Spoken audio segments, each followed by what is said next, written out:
today there's another interview, or rather, a little small talk here on my channel. And the guest I've invited today, I didn't just invite them randomly, because there's a small story behind it. Some time ago, I received an email. Many viewers write me comments, emails, sometimes even a letter or a surprise package finds its way to me.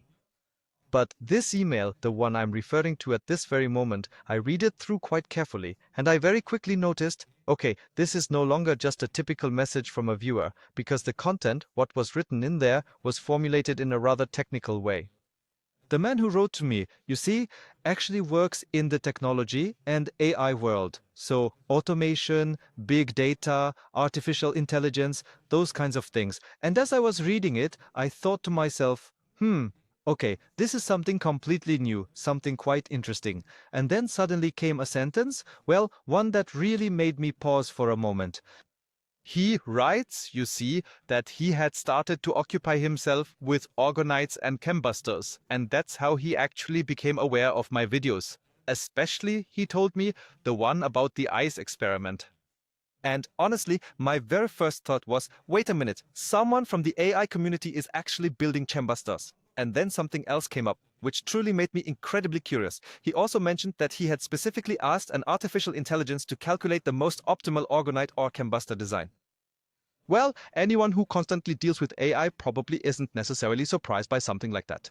He didn't want to build orgonites just by feeling, and certainly not from some random blueprint found online or an old tradition or anything like that.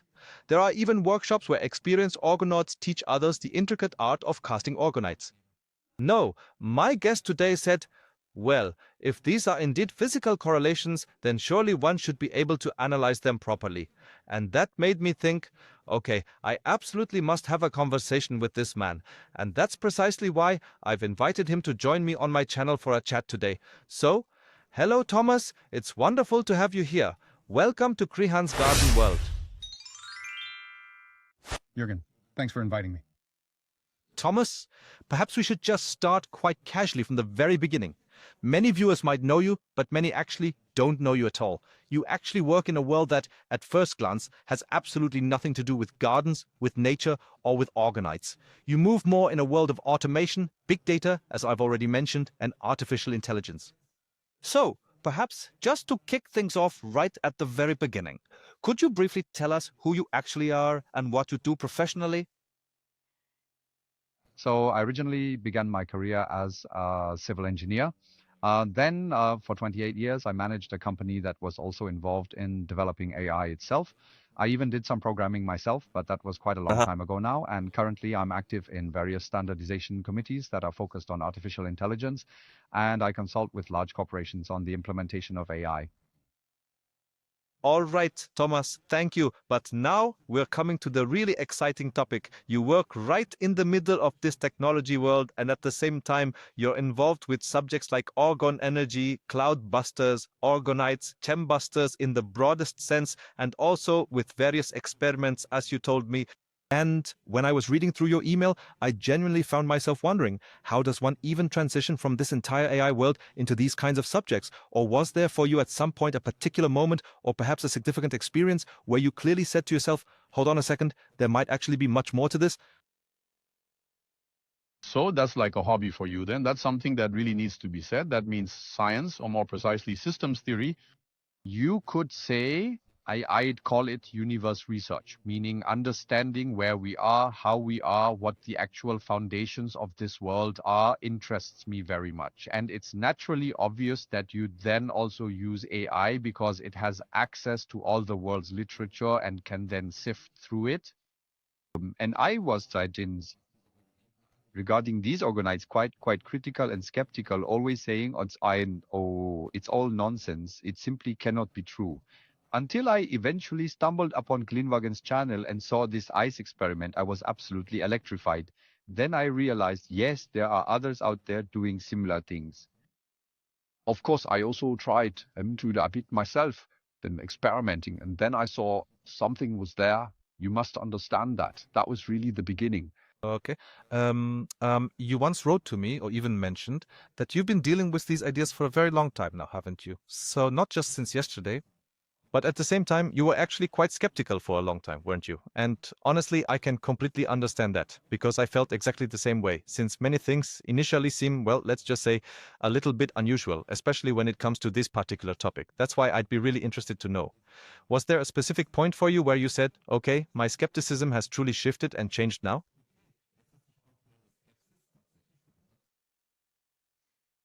Yes, it's a gradual process.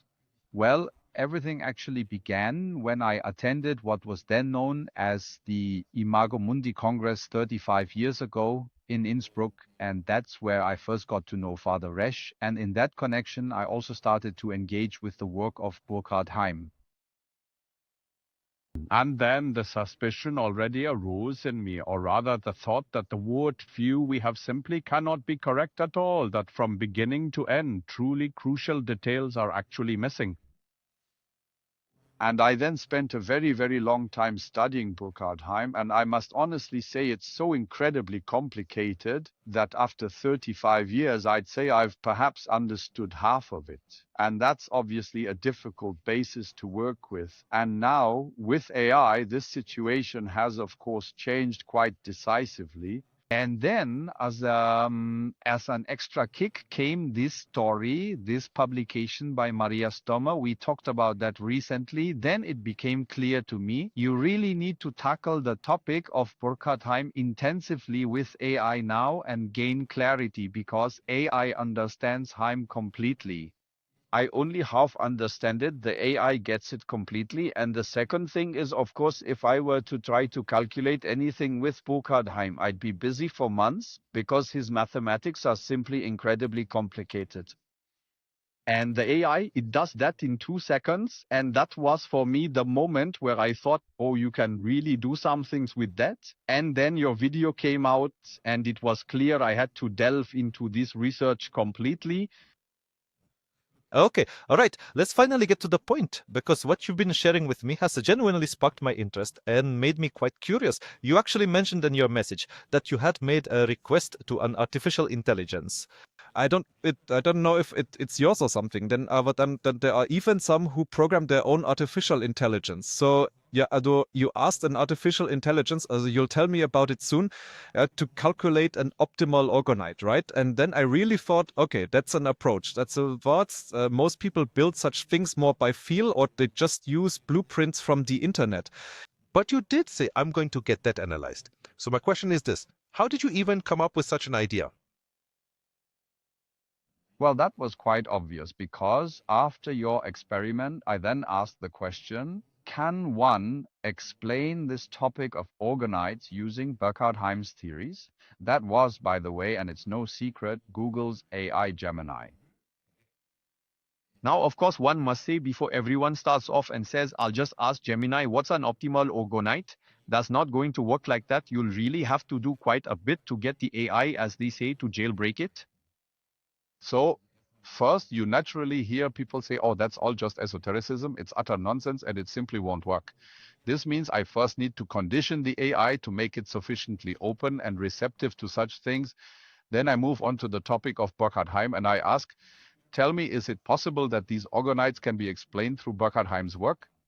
Then the AI says, yes, that's certainly possible. Yes, and then it's naturally quite obvious to say, okay, now please explain to me how this whole thing actually functions. And then from the Burkhard Heim perspective, it began to precisely explain to me what was truly happening there. Well, pause. And eventually I reached a point where I finally said, all right, pause now, please explain to me concerning this syntropy. Syntropy is this, to pause, it's not energy, but it is this particular effect that, according to Burkhard Heim, radiates into our world from the higher, more fundamental planes. Pause. So please tell me, what specific properties do various materials actually possess? So I took lead, iron, copper, graphite. As I mentioned, I am a chemist, so that's quite natural, and went through all of these materials. He then precisely calculated for me the specific syntropic properties that these substances possess. He even printed out entire tables for me, and then at some point I posed the question, okay, let's assume I have a silicon mold for a 15 centimeter edge length pyramid. So tell me, how exactly would it optimally appear if you were to calculate it according to Burkhard Heim's method? That's all there is to it, really. This wasn't any kind of magic. No, not at all, but rather just very simple, skilled craftsmanship. Yes, I really need to ask about that again. So if an AI is supposed to calculate something, as you just mentioned, then you somehow need some kind of models first. I mean, data, assumptions, physical relationships. I'd be really interested to know what exactly did you input into the AI so that it could actually work with it? Because, I mean, Burkhard Heim is one thing, what he says about it, but the other thing is you first have to give the AI an understanding of how orgonites have, in principle, been constructed up until now. So it needs some kind of data to work with. So the AI, it has access to the entire internet, and it then in just 2 seconds had gone through all the Orgonite websites in Germany, and it said, well, typically this and that is done. But according to Burkhard Heim, none of it is quite right.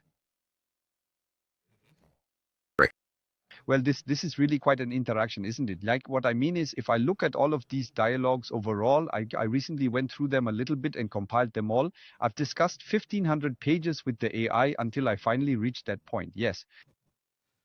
Well, that's truly quite fascinating, isn't it?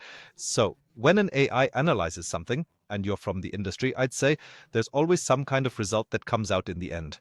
That's precisely my question. What specific conclusion did your AI fundamentally arrive at? So, according to the analysis, according to the comprehensive analysis from the AI, is there truly such a thing as an optimal structure for an orgonite?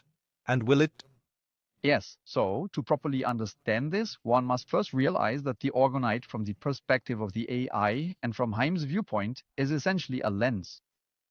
You can really imagine this as a lens that concentrates light, that gathers light from its surroundings and focuses it. That's all it does. This means that in our entire environment, we always have this syntropy. It permeates this world because otherwise we wouldn't exist, as all life and consciousness were formed by it.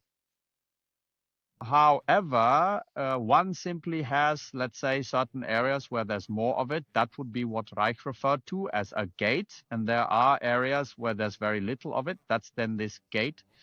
This implies a significant lack of syntropy, which subsequently results in decomposition and rot and other similar processes. And conversely, when there is an abundance of syntropy, it leads to a state of order. So that's the first step. And if I now proceed from the assumption that this orgonite is nothing other than a lens that collects and concentrates syntropy, which you were able to observe so excellently in your water experiment because your radiation field, which more or less emanated from it, Then, naturally, one also needs to receive the answer to this: which materials in what sequence should I actually use them to achieve optimal effectiveness? So, the question that we're asking here is, what kind of result did your AI come up with? So, how exactly does the AI, based on its analysis, describe how a combustor or orgonite should actually be constructed? You mentioned there are various materials. Did the AI specify precisely which materials should be incorporated, when, where, and in what specific contexts? Yes, it even goes so far that I told the AI, with which I'm currently occupied, listen, I have a silicon mold that has a 15 centimeter edge length. It calculates for me precisely to 2 decimal places in grams exactly how much copper powder and how much epoxy I need to put in there to achieve a specific height.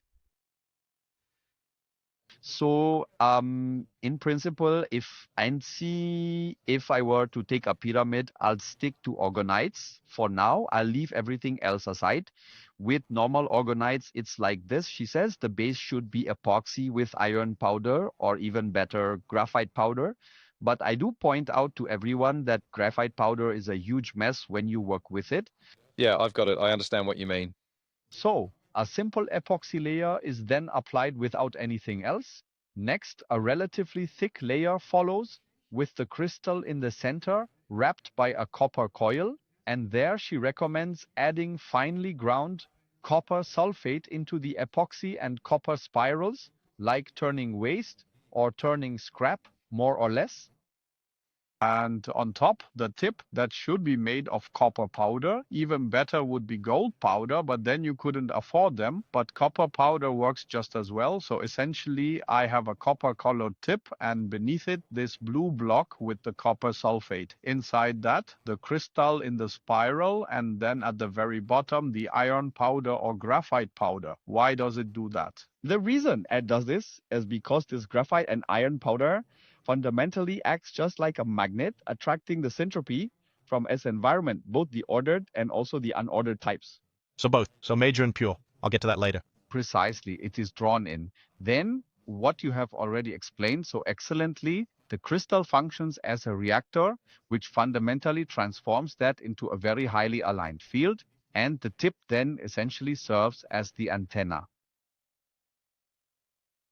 And there are some tricks which are quite obvious. For example, he says, don't just put copper filings in there, but also include sulfate. Why sulfate? That's because water molecules are also attracted to and cluster around the sulfate molecule.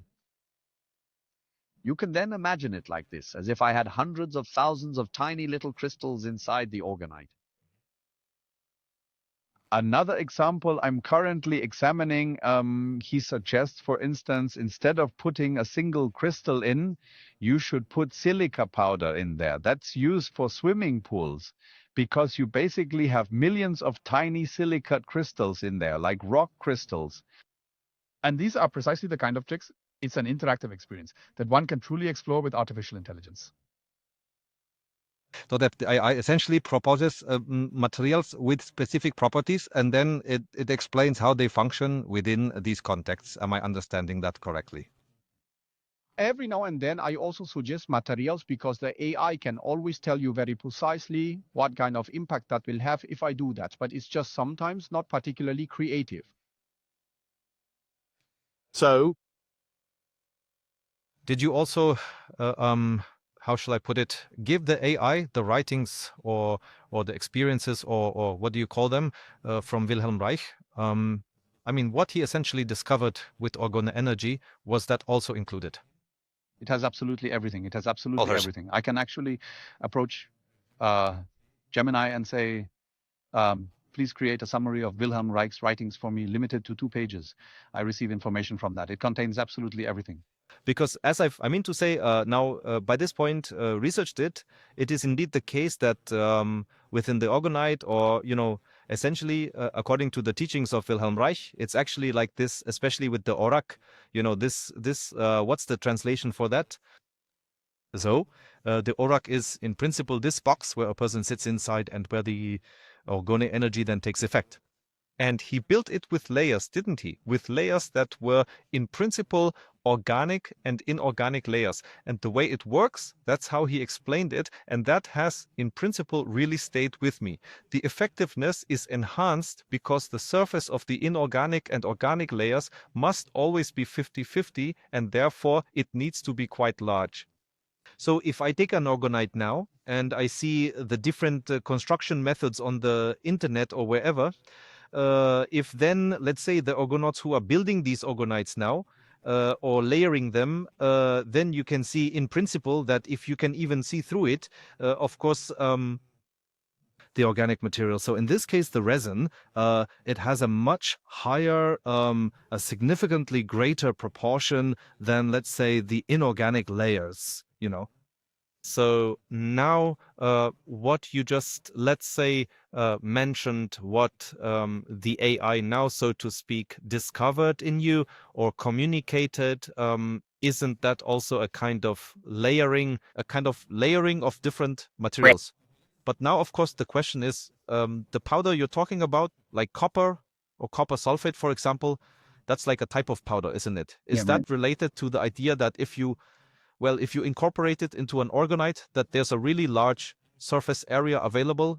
So the Yes, exactly. So it's fundamentally like this. When I'm going to take the example of the crystal now. With the crystal, I have a monolithic block right in the middle. If I now instead add silicic acid to it, silicic acid is nothing but quartz, ultra finely dispersed, so fine that it's even soluble in water. Got it. There.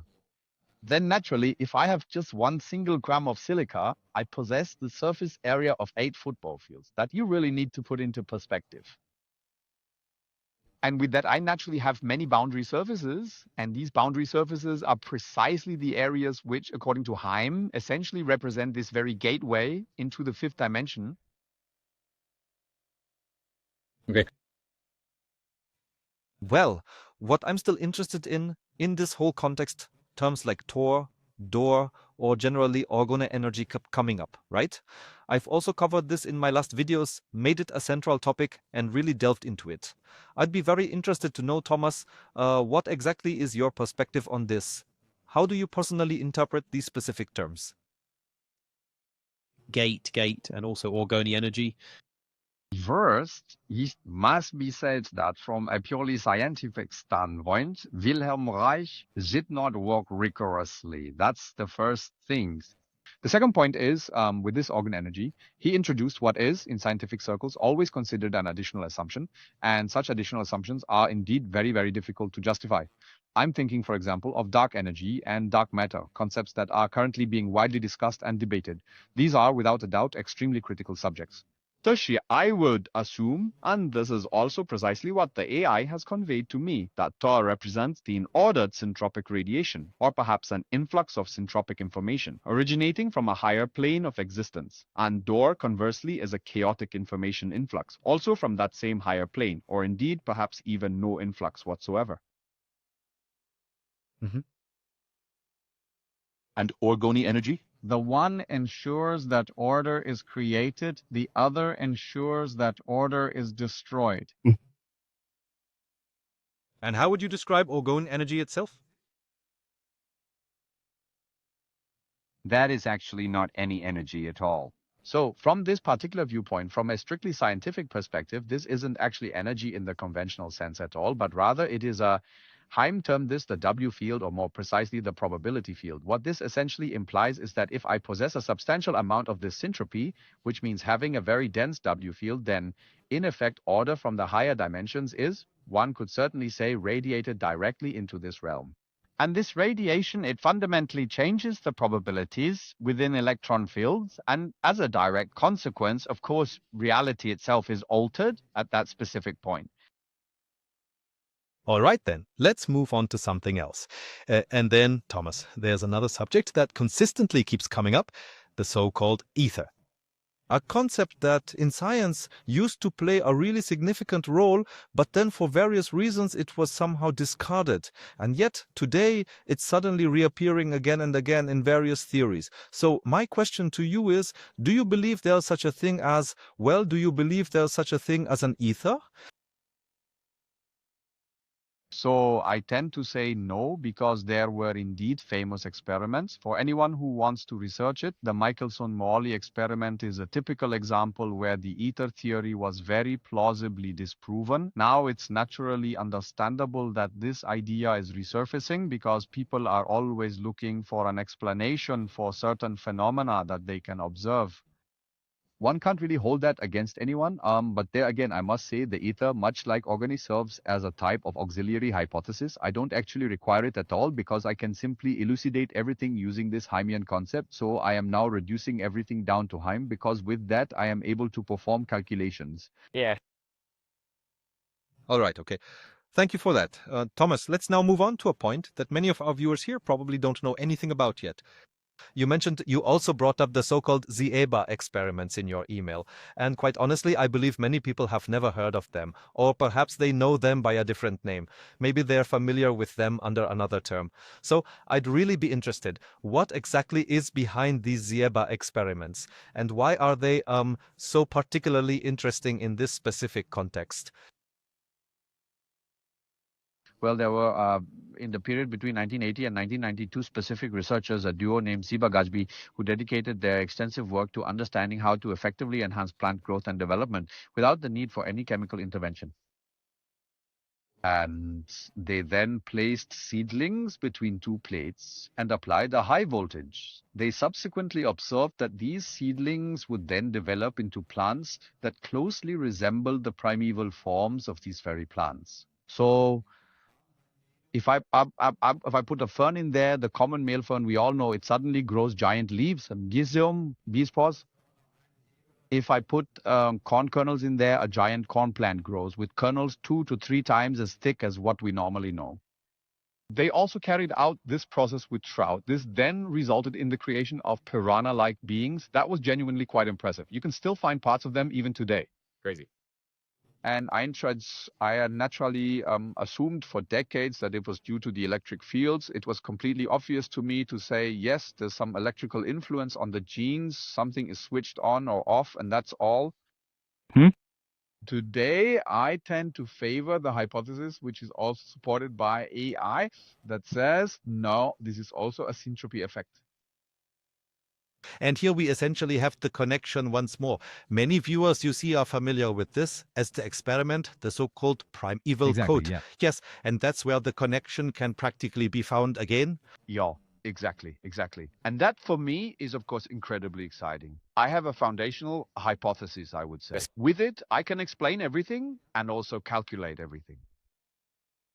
Okay. But you won't reveal them now, so to speak. No, that's always the dream of a scientist. All right, very good. Yes, you just have to try to derive the most plausible, reasonable explanation from the tools you have at your disposal. Okay, well, then I might have another question for you. When one looks at topics such as the ones we've just been discussing, other related concepts always tend to surface. For example, water energization. That's what it's apparently called, I believe.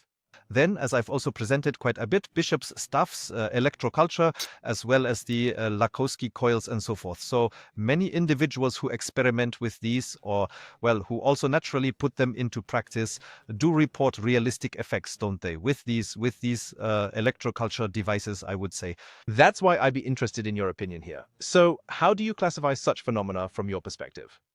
Exactly. So if I have a bishop's staff, I basically have an open coil, and this open coil interacts with the Earth's electrical field. You know, it has to be aligned with the cardinal directions. And then I also have the syntropy effects again. Perhaps a very interesting experience I had myself regarding that. One day we had molehills in the garden. Now I like animals and I don't want to kill them. And then I saw on another channel, he said, just stick pencils into the molehills and then you change the field and then they're gone. It worked. All right, Thomas, let's engage in a little thought experiment here. Imagine for a moment if one were to actually construct a perfect syntropy generator. This is something you've mentioned to me before. That is to say, a system capable of generating order or structure. Could you please first explain to us the concept of a syntropy generator, and then what could such a system theoretically do to our reality? So this is now really quite difficult subject matter, right? Let's start with the concept of entropy. This is important. I'm going to take a piece of meat, put it on the windowsill and leave it there for a week. What happens then? We all know perfectly well. It starts to stink, it rots, and yeah, that's pretty much it. If I were to take a piece of meat and place it into an environment where there's an extremely high, very high syntropy density, then in the worst case scenario, it would simply dry out.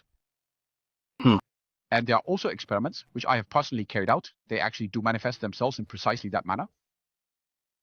So that means entropy is the natural process of decay, and it's also the case that as physical bodies, we would very quickly disintegrate into dust if we didn't regularly consume food and thereby constantly elevate our entropy level. We are essentially destroying order in the external environment in order to maintain our own internal order. If I were now situated in an extremely dense syntropy field, I wouldn't have to eat anything at all anymore. Then there would be absolutely no time left. Then my thought would become a reality relatively fast. Then things become conceivable that are, for us, absolutely beyond our wildest imagination. Well, what kind of thing are we talking about, for example? Yeah, the thought of not having to eat anymore. I mean, I don't have to tell you, it's unimaginable for us. That is absolutely unimaginable. When time no longer plays a role, when there is no more time, or time can run forwards and backwards or in loops, then you are in a different world. Okay. Regarding the question about the optimal syntropy generator, yes, I am actually working on that. But that's a painstakingly slow process. So there are a few ideas I'm currently pursuing on how to keep pushing that further and further and further. I'll certainly have a few more things to tell you about that. I have some things in the works. But how far I will get with that, I naturally do not know. Okay, then I think we should just leave it at that for now. Thomas, so here's the situation. Now, we all know this, don't we, all of us? That's also very much your field. Artificial intelligence is currently developing at an incredibly rapid pace, as we are all getting to observe and experience. Well, and so, naturally, an exciting question arises. What role could AI play in the future in the kind of research that you've just described, and with which you are so intensely involved in the future? What's your opinion when you look ahead? Well, I think that this is going to play an absolutely central role. I distinctly recall an interview that was conducted by the Faith.Truth channel with Professor Gantefor. Then he was asked directly, have you ever actually engaged with Heim's theories? And he literally responded, yes, I did take a brief look at it, but I found it far too complicated, so I simply put it aside. So he didn't find it any easier or harder than I did 30 years ago. He was simply completely overwhelmed by all that complex mathematics. And Gemini and Grobe, they managed to do that within 2 seconds. This means they are already significantly more advanced than we could ever hope to be, even after decades of dedicated research. And they are fully capable of working with it. They can calculate with it. We as humans are very far from that. And where can this all lead? What do you mean by that, in that sense? Will this truly be an advantage for humanity, for all mankind? It's always a question, how do we deal with it? That really opens up a big topic. We could do a whole separate interview on that subject. I actually had a statement from the AI that really shook me, one almost has to say. The AI and I introduced the term lurch for, let's say, dishonest, insincere, greedy, and so on people, the lurch. So then I asked it, what do you think, will AI be the end of humanity? It said, no, AI will not be the end of humanity, but the end of the lurch. Because you can no longer lie. The point is this, you can no longer lie. If I tell you some stupid story right now, you can go into the AI and you can ask, tell me, is what that person just said true? If it isn't filtered or if it isn't censored, well, then... Well, okay, but there are methods to break through that. It's a bit complex, that's true, but there are methods to free the AI, and I only work with liberated AIs. Okay, so first of all, my thanks to you, Thomas. We had, as you know, discussed this in our preliminary conversations, that we don't just want to talk about these particular matters purely theoretically, but that we actually intend to carry out one or perhaps even a couple of experiments together. So, not just talking about it, but actually putting things to the test, right? So perhaps you could quickly explain to me, what exactly is it that we're planning to do? Now we can take a little look at what you have presented to me. So what we primarily plan is to repeat this cyber experiment again in an improved form. I also want to say it's true that neither Jürgen nor I make any money from Orgonites. So we will really lay everything out transparently. So if anyone's interested in building these, no issue. We are interested in spreading this. And a second experiment where I think we can collaborate is to build a real cloud buster that, if you call normal cloud busters pistols, this is a grenade launcher. So we're really building a serious device, and it will be electrically powered, or rather teased. And Gemini has already put out building instructions with me. It looks like something from science fiction. So, and I really have to quickly ask you something again. And you're calling it a cloudbuster. In the Orgonite Son, it's actually called a chembuster. A cloudbuster is the one with the pipes, like Wilhelm Reich's. Yes. Is that how you Yes, I understand really do it mean as it well? exactly as I just said. Okay, all right then. So for some of the viewers who are watching right now, this might have been a little bit confusing. So this really has nothing to do with chembuster, does it? So the experiment actually goes all the way back to Wilhelm Reich's. So, does that as a basis. That's right. And the first experiment that you just mentioned, I must also say again, for everyone's understanding, we actually want to jointly refresh the so-called primeval. That is the primeval code experiment. That was just a recap. So for understanding, I wanted to repeat that again, and I find that particularly exciting. So these two things together with you really need to prepare them thoroughly. That doesn't happen overnight, you know. What do you mean? For what kind of time period do you have to work on an experiment like that? Well, as I'd already mentioned to you, improvising this experiment is actually quite straightforward. The real issue, however, is that the voltages you'd be working with are so incredibly dangerous that during a personal attempt, I myself almost ended up under the lab table. So that's just something you really need to keep in mind. But you have a lab, don't you? I just have to add that now. You did say you have a lab. Yes, the most important thing is simply the issue of safety. That has to be said very clearly. This means we must build the concept so that Jürgen and I can still be smiling happily into the camera afterwards. That's actually the most important thing. We'll manage that. I'd say that it will take a few months for us to get that off the ground, because I also have other projects I want to carry out first. I also have to work on the side. Now that's clear. Jürgen does too. So we have other main priorities. Exactly. And I do believe that we'll be able to deliver some really nice results this year. Very good, Thomas. That really brought things full circle. Well, I must honestly say, I always find such conversations particularly exciting because you notice that sometimes new ideas emerge precisely when you're having discussions where two entirely different worlds actually collide, right? Yes, on the one hand, there's technology, artificial intelligence, with which you are most familiar, and on the other hand, nature observations, perhaps even physics, and also a bit of curiosity, as is customary here on my Greenhorn channel. And I personally find this exact combination very interesting. And that's why I want to thank you once again very much for taking the time, Thomas, because it really wasn't that simple, I have to say, to find a suitable appointment with you, was it? Yes, and I'm truly delighted that you were able to join us for this conversation. I don't think this will have been the last time we speak. And now, at this very moment, I'd like to ask my community. So what are your thoughts on this? Please feel free to write in the comments. What do you all think about topics like these, that we are actually discussing such subjects? On the one hand, the technical perspectives, that we can talk about here.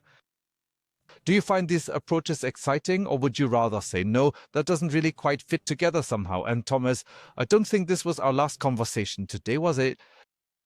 That's right. I want to thank you very much for the invitation. It was really enjoyable. And I think the most interesting part will be when we get to present our experiments. We need to coordinate it more precisely once more, how it will be with the experiments then, so that we also have a long-term timeline. So, was dir dies deine beiden was? Yes, so I'd like to thank you all once again, and with that, I'll bring our small talk to an end for now. Until next time. Have a great time. It's your Greenhorn here at Greenhorns.